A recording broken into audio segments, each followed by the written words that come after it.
HARK, we are here. It is time. My allergies are acting up like absolute crazy. This is another episode of This Is the Way, our progression Mandalorian series. We've got some packs to open. We've got a draft to talk about. No gameplay this episode. I didn't record any of the draft gameplay because it's not relevant for what we do here. I have some deck list changes that I'm going to be making in the next episode before we go to locals, so that way y'all know what I'm prepping with that day. We've got 2 batches of packs because we did miss a week, and I want to make sure that at least the extra packs are available. I think in the future, if I do that skip, I'll just open all the packs all at once, but I hope not to do that because I do actually have some plans for gameplay itself. So without any further ado, we got a new camera angle for the pack polls. Hope you all enjoy it. It's probably something I'm going to be working with going forward because it's a lot easier for me to do than pulling this dumb thing down. But without any further adu, let's crack some packs. All right, so we're going to give this a little bit of a different try compared to what we normally do with our pack openings. But we are going to start off here with our weekly allotment of 6 packs.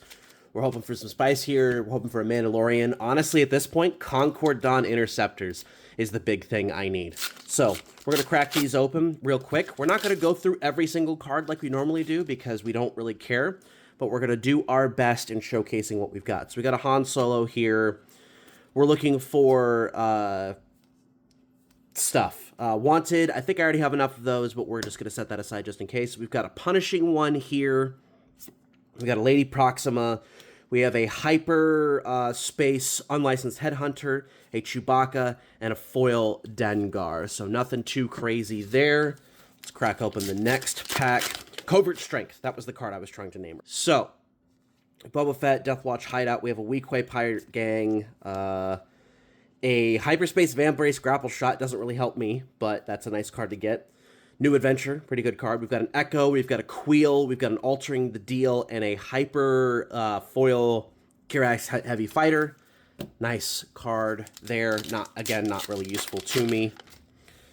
Flipping over, we've got a Hyperspace Experience Token. Those are actually pretty good. Price on Your Head. I need that for the command build, which we may or may not be switching to at some point.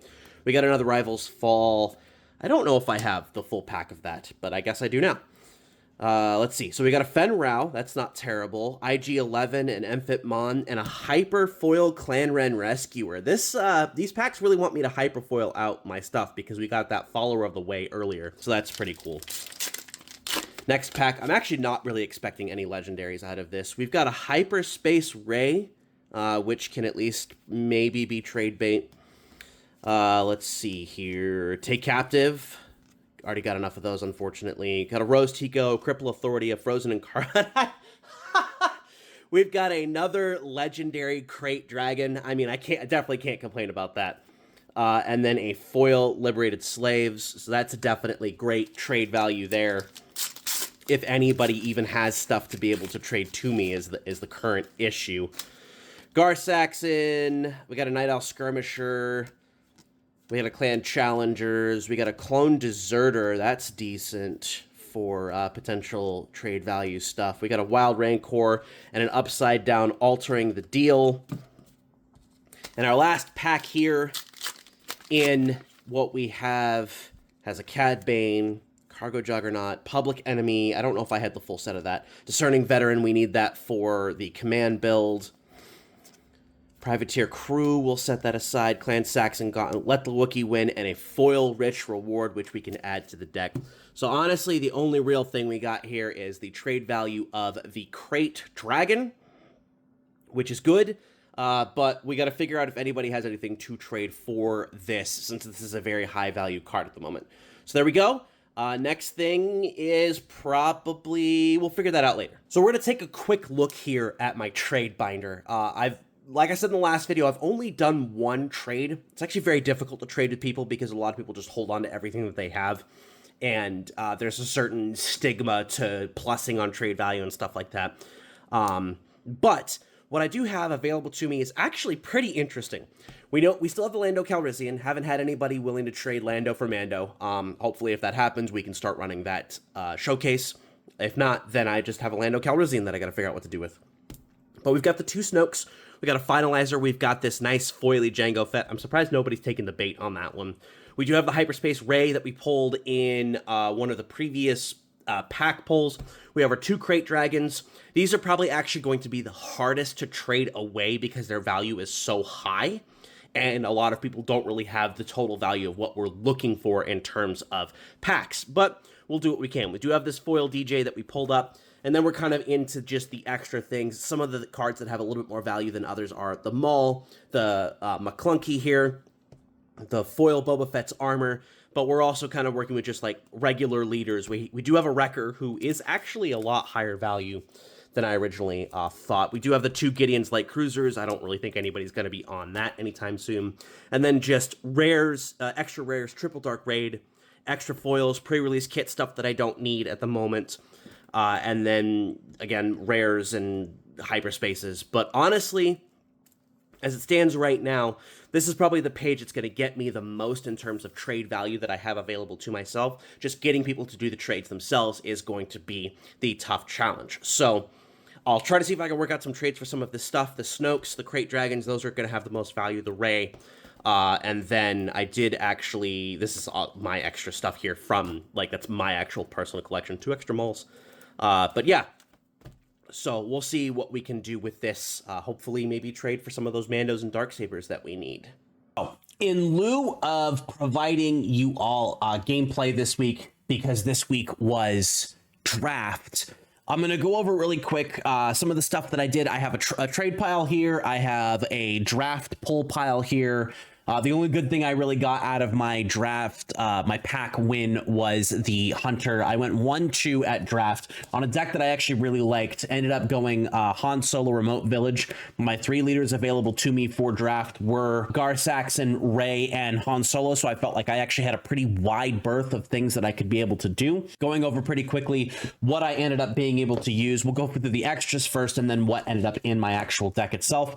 Quad Jumper. I managed to get a Scanning Officer away from everybody else because one of the cards that I drafted was a tech.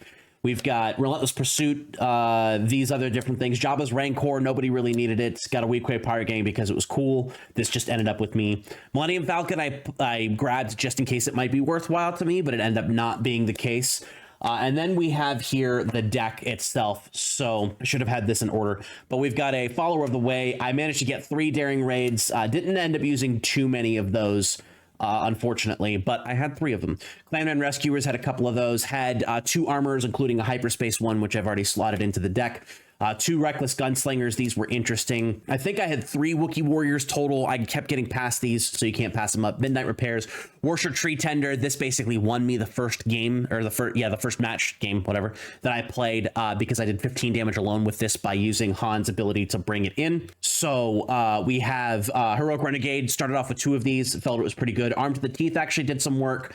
Rokai Gunship, another Clan Ren Rescuer. Grey Squadron Y-Ring didn't really do anything. I had 2 Concord Dawn Interceptors. I've already pushed 1 into my deck. Managed to be able to work with 2 Rivals Falls. That was fun. We got a Tech, Wookiee Warrior, Vigilant Pursuit Craft, Daring Raid, Cargo Juggernaut, Cassian Andor. Had to go with the Desperado Freighter. There's our Clan Ren Rescuer and our Wookiee Warrior. I realized there was a lot of mistakes that occurred over there. The Worship Tree Tender is a 2 power, so I should have only been doing 4 power damage to my opponent's life total, but I had massive control over that game because they were not able to really do much about the units that I had on the board. Games 2 and 3 against opponents 2 and 3, they were able to either solidly prepare their board to destroy my board. I went up against a Bosk Command in the second round, which crushed me off of a double Bounty Hunter's Quarry. However, my opponent, and he knows this, and we've discussed it, and it's not that big of an issue, used the Cunning Search Your Deck for a bounty card for 1 instead of 3 because it was off aspect, but that didn't really change the outcome of the game because my opponent absolutely crushed me regardless. And then my third round opponent, who I've played at a store showdown before, put down a Pike Sentinel. I got really close to beating it. They put a Brutal Traditions on it and then Covert Strengthed it, and that one Pike Sentinel won the game. My opponent basically beat me turn 2, which was very disappointing because there was nothing I could really do to clear it out because he was able to just keep his unit alive, and for all the resources I spent to try to clear that off the board, he was able to just slam against my base for 4 damage, 5 damage, 6 damage, and it sucked. It really, really sucked. I'm actually very unhappy about being crushed in a draft match round 2 or round 3, excuse me. So turn 2, round 3, whatever. However, my opponent managed to pull a Razor Crest Hyperspace, and I was able to trade a Cobb Vanth for this. So this is going to go as an upgrade into the deck. We take those. This will eventually go into my Twin Suns deck if I don't really get any more things after the series is done. So thank you, Mick, for that trade there. We have a trade here with Will M. Managed to get a Hot Shot Blaster Rifle, 2 Covert Strengths, which may end up being useful, and a Hyperspace Shield token, which will go right into my token pile. We traded Will a Let the Wookiee Win, an Omega, and an Enterprising Lackeys for this. I did end up getting a little bit of extra value as part of this trade, but there wasn't really much else that we could figure out. So thank you very much, Will, to that. This Hot Shot's probably going to go right into the deck. I haven't decided exactly how I want to do that yet. I want to do Covert Strength as well, but another thing, I haven't really figured out how that's going to work. Justin, who I've talked to on the Discord, traded me a Mandalorian for Maul and Triple Dark Raid, which was very handy for both of us. We both got things we wanted. So this is the 3rd copy of that. I don't know if this is going to go directly into the deck, but it will go into a different version of the deck if we end up switching. And then our last trade here against Matt Miller managed to give us 2 copies of Koska Reeves, 2 copies of Ketsu Onyo, and a couple of random commons and uncommons that I needed for a finalizer, which was nice to be able to get these. So I secured these in case I want to switch to Mando Red. I do want to try at least one more week with Mando Blue, but I am a little disappointed with the way that the Mandalorian specifically plays, because there's a lot of players that can get their units to HP 5 or higher for leader side, and then 7 or higher for the unit side. And even with my cheap upgrades, I find myself playing against opponents that have boards that really either have their stuff already all exhausted because they've attacked and there's nothing I can really do about that, or their units are just out of the health range, especially up against Ray. Ray absolutely manhandles this deck, and it's kind of disappointing.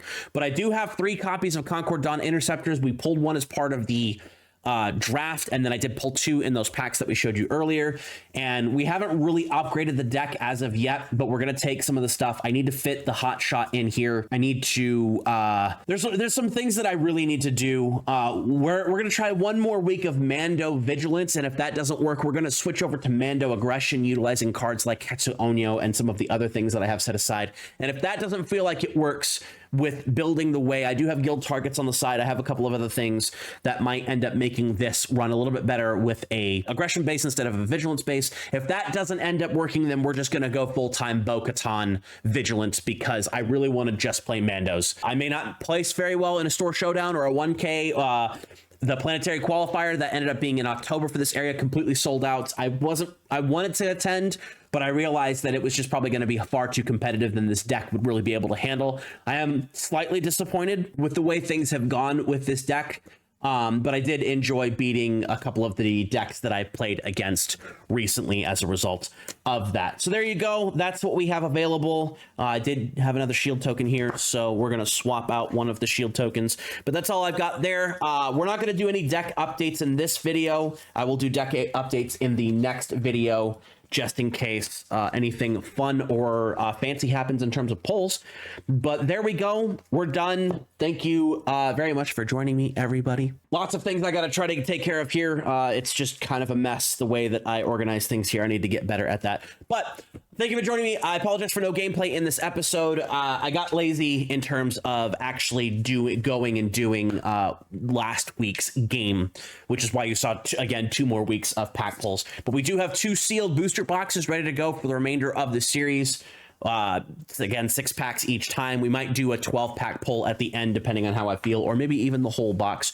Who knows? But as it stands right now, thank you for joining me, everybody. Remember to like and comment on the video, subscribe to the channel. Let me know what you think about the changes we're prospectively making, what deck you may want to see in terms of swapping from Mando Vigilance to Mando Aggression, or just sticking with Bo-Katan and going from there. Who knows? Lots of different things. Remember to subscribe to this Star Wars Limited channel.